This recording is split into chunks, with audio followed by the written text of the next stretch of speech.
Assalamualaikum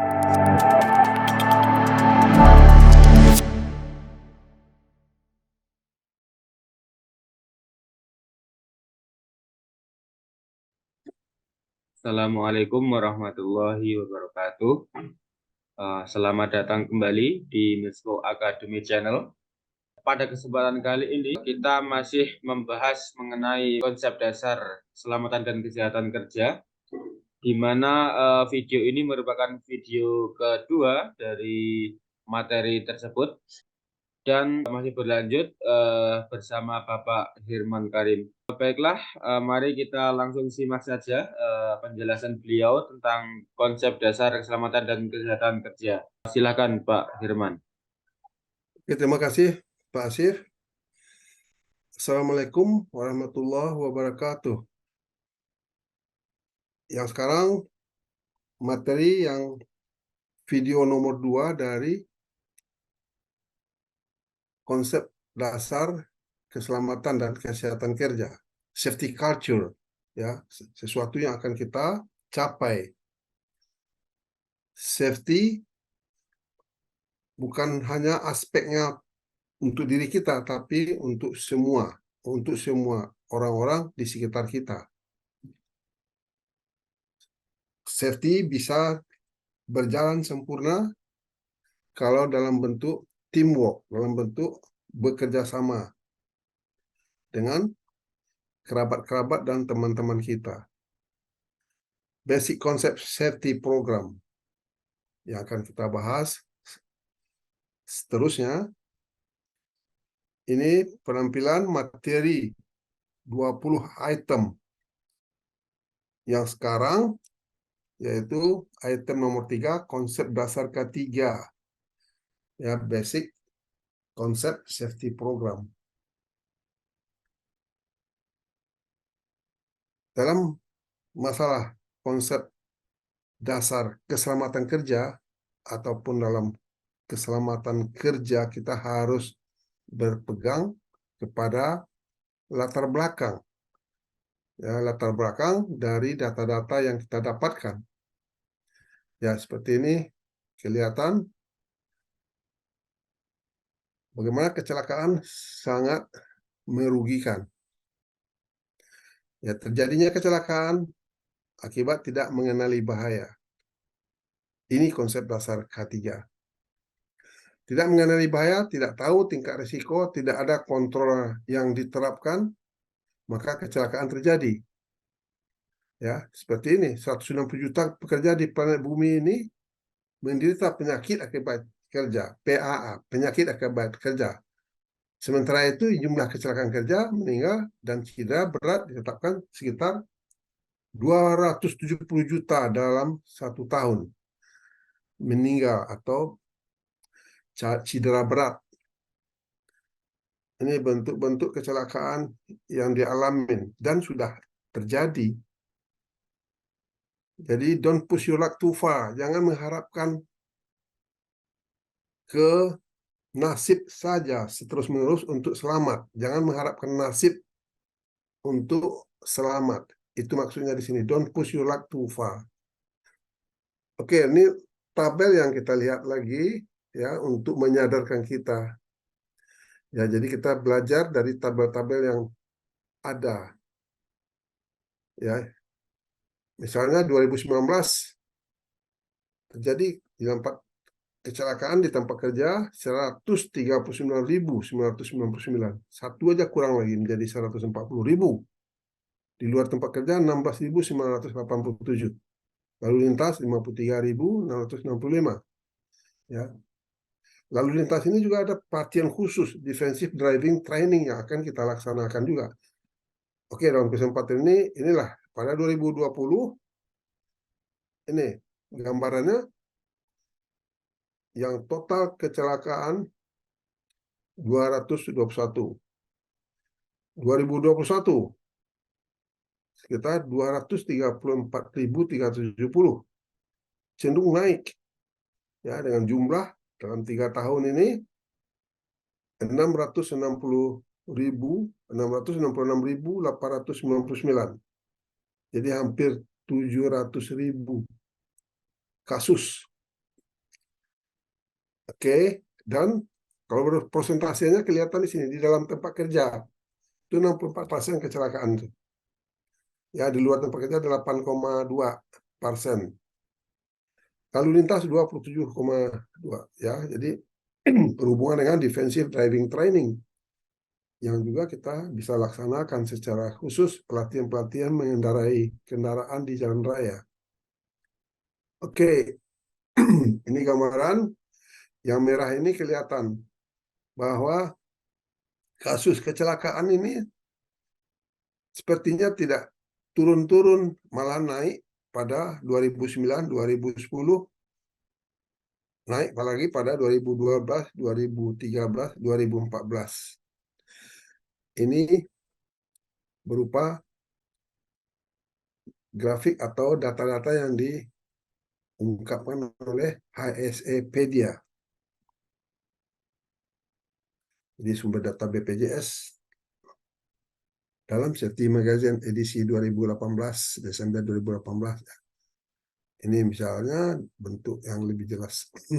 Oke, jadi kita lihat dan kita pahamin bahwa kegiatan proses itu adalah SOP.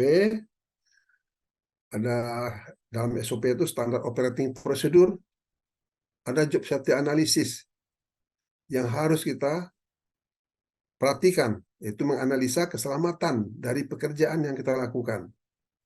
Kita analisa pekerjaan tersebut, safety-nya, keselamatannya, permit to work, mungkin dibutuhkan izin kerja. Hazard identification, risk assessment, dan kontrol inilah dasar utama. Kita harus mengenali bahaya, menilai tingkat risiko, dan mengontrol. Siap dikendalikan. Di bahaya tempat kerja, ya, yang kita sampaikan di sini ada 6 minimal.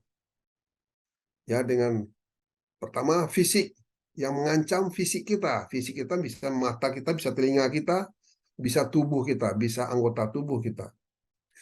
Suatu bahaya listrik, ya, mengancam panas, kebakaran, dan bisa juga kimia, bahaya kimia, bahaya biologi, ya, bahaya binatang-binatang ataupun tumbuh-tumbuhan yang bisa membuat kita sakit dan bisa meninggal.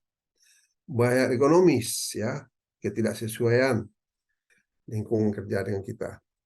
Jadi semua bahaya tadi risikonya pasti ada. Cuma risiko itu bisa tinggi setelah dipelajari, setelah dinilai, atau mungkin sedang saja risiko dari bahaya tersebut atau rendah. Maka kita terapkan kontrol yang paling penting, eliminasi, substitusi, ya, menghilangkan isolasi, engineering, dan administratif, kontrol, dan PPA. Ya, jadi kontrol administratif ini termasuk atau dikategorikan juga dasar hukum, undang-undang, termasuk undang-undang 2003, undang-undang 2003 ini mempertegas undang-undang 1970 dalam masalah sanksi dan peraturan pemerintah 2012. Ya, SMK 3 dan pemenuhan peraturan menteri yang lain sebagai kontrol administratif.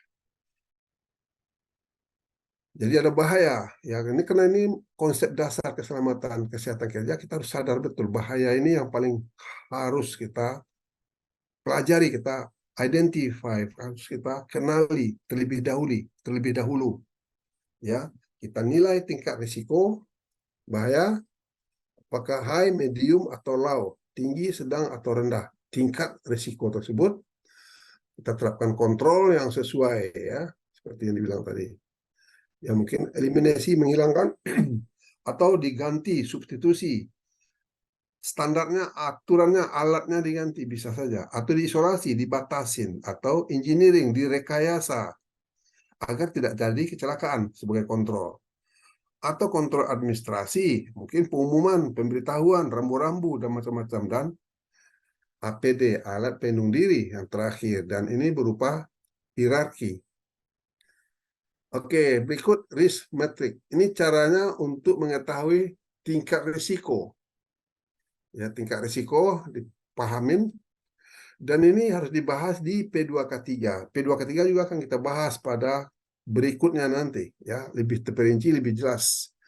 Dan termasuk juga apa yang kita bahas sekarang ini, risk matrix ini, ya, bagian dari job safety analysis dari 20 item yang kita bahas tadi, ya, mengenai keparahan dan kekerapan atau keseringan terjadinya kecelakaan dan tingkat keparahannya terjadi kecelakaan tersebut apabila pekerjaan tersebut dilakukan, ya.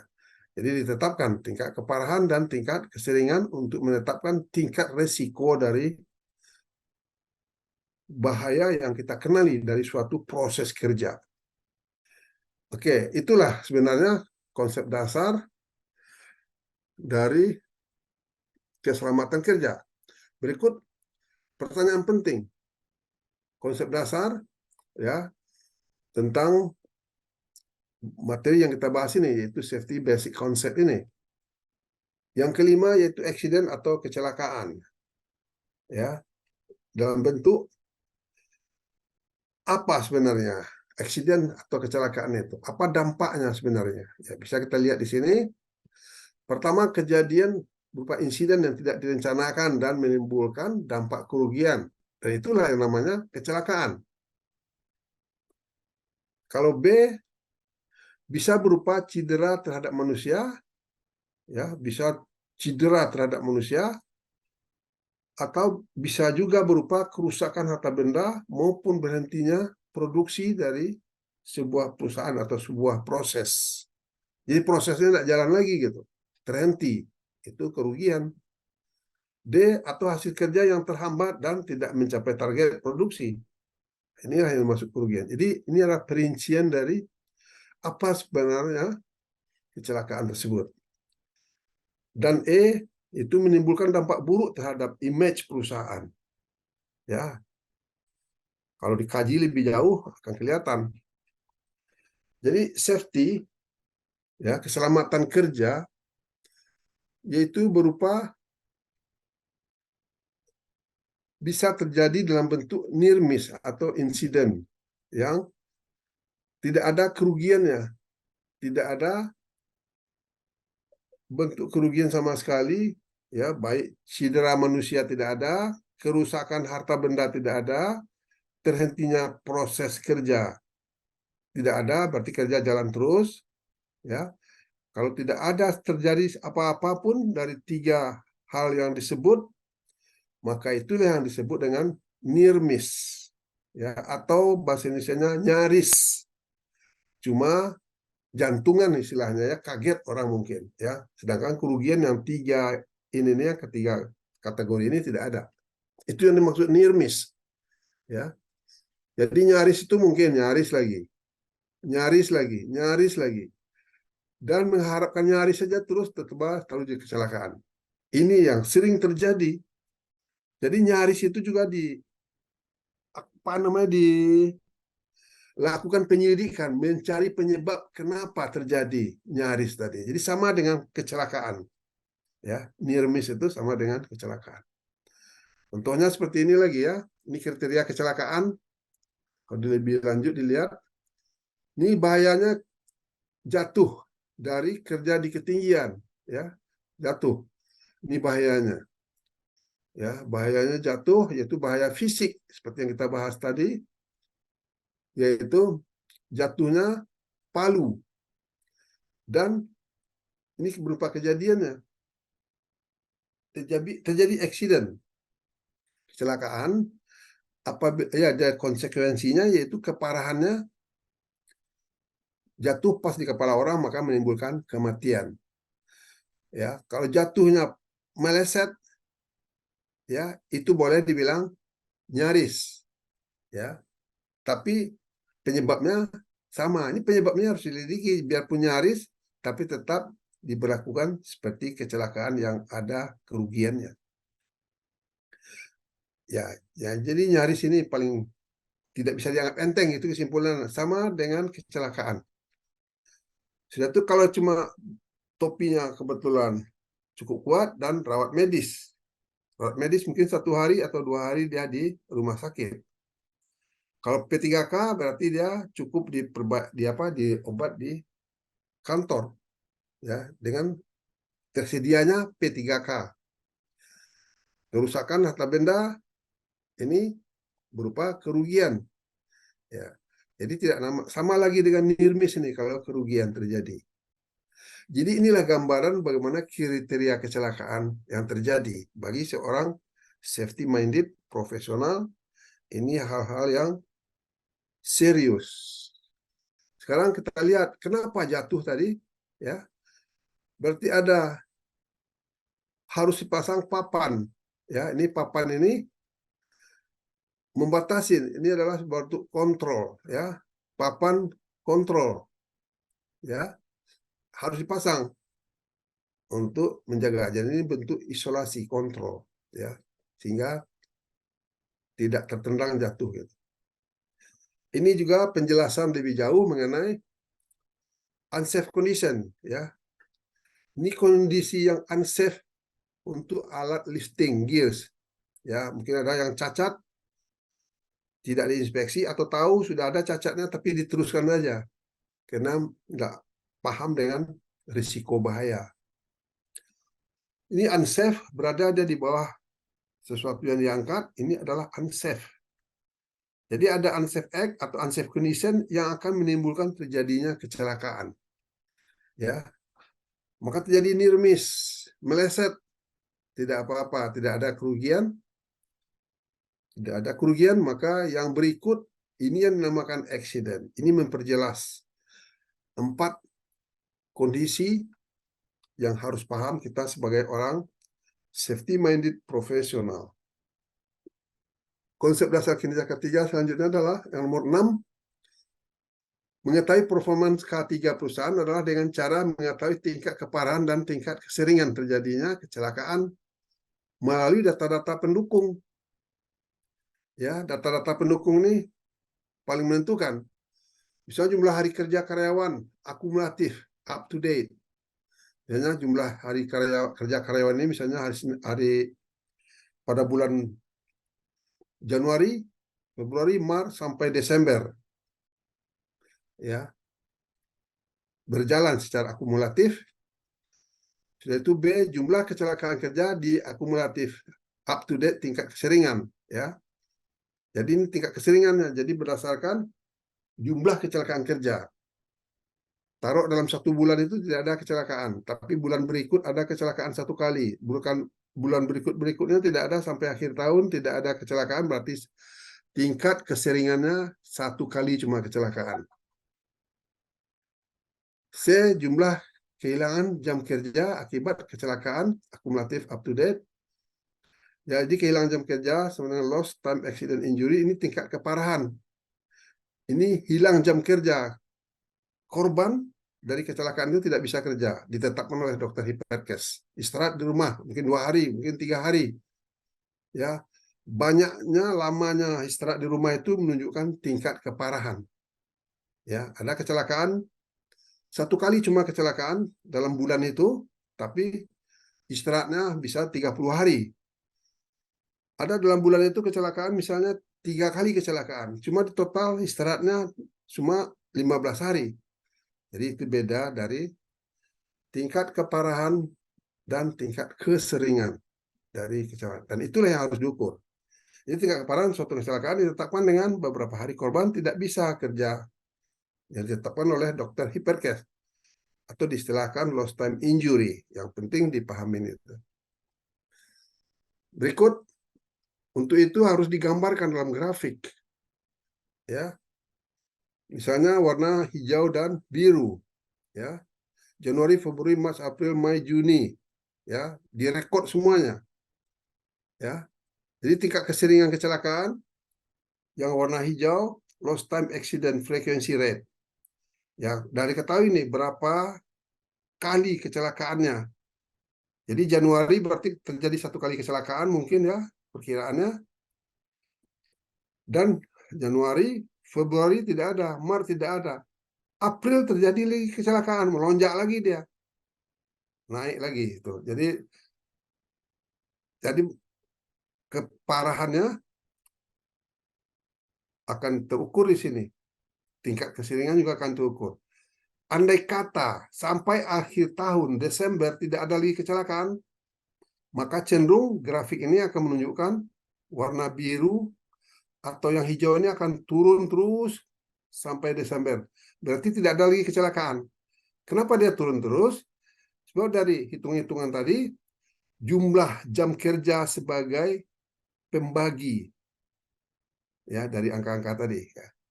Jadi ini berdasarkan Undang-Undang 19 Sistem Manajemen K3 juga yang kita bahas nanti berikutnya lebih terperinci. Di data dan laporan K3 ada 2, internal safety rating menggunakan untuk mengukurnya. Ya, data kriteria yang pertama, data K3 terbaru dikumpulkan di analisa Menhaus. Jadi jumlah jam kerja orang dikumpulkan secara akumulatif dari Januari bertambah terus sampai Desember sebagai pembagi. Ya, dari nomor 2 kriteria yang harus dipenuhi laporan rutin kerja-kerja ini dibuat dan disebarluaskan kepada SMK3 juga akan kita bahas selanjutnya nanti lebih detail. Perubahan statistik ini sederhana untuk menunjukkan statistik performance atau kinerja dari K3 berdasarkan ditetapkan hari yang harus dicapai. Di sini ditulis kemungkinan ini ditulis 5.000 hari tanpa terjadi kecelakaan, dan setelah sampai 5.000 hari tidak terjadi kecelakaan sama sekali di perusahaan tersebut, maka semua karyawan akan mendapatkan hadiah. Ya, ini bagian yang penting untuk keselamatan kerja. Ya. Oke, jadi ini hal yang dihitung sebagai apa? Ada yang sederhana dengan hitungan hari tanpa terjadi kecelakaan. Ada yang dihitung berdasarkan internasional safety rating, seperti gambaran tingkat keseringan dan tingkat keparahan yang kita bahas tadi, dengan jumlah jam, ya, dengan jumlah jam dan jumlah terjadinya kecelakaan dan jumlah hilangnya hari kerja karena tidak bisa kerja. Lost time accident, ini kecelakaan hilang hari kerja. Hitung-hitungannya ya, lost time injury frequency rate, tingkat sering kecelakaan, ya, sudah itu lost time accident frequency rate, tingkat keseringan kecelakaan hilang hari kerja. Jumlah kejadian lost time accident dikalikan 1 juta dan dibagi dengan jumlah kerja akumulatif, ya, dari Januari Februari itu secara terus-menerus sejalan waktu. Dan ada severity rate, ya, tingkat keparahan. Jadi tingkat keseringan berbeda dengan tingkat keparahan, yaitu jumlah tidak bisa kerja orang tersebut akibat terjadinya kecelakaan. Dan dikalikan dengan angka 1 juta ini adalah bentuk angka imajinari, tergantung dari jumlah karyawan. Kalau karyawannya banyak, bisa mungkin 2 juta. Angka imajinari sebagai perkalian aja nanti dibagi untuk mendapatkan angka-angka yang mudah dijadikan grafik. Ya, itu maksud dari angka-angka ini. Jadi tergantung dari jumlah karyawan. Oke. Ini lost time accident ditetapkan oleh Dr. Hiperkes, termasuk hari korban kecelakaan tidak masuk kerja. Jadi ditetapkan oleh P2K3 Safety Committee. Ya, Dr. Hiperkes perusahaan disidangkan di Safety Committee. Jadi panitia pembina P2K3 juga kita bahas nanti secara khusus.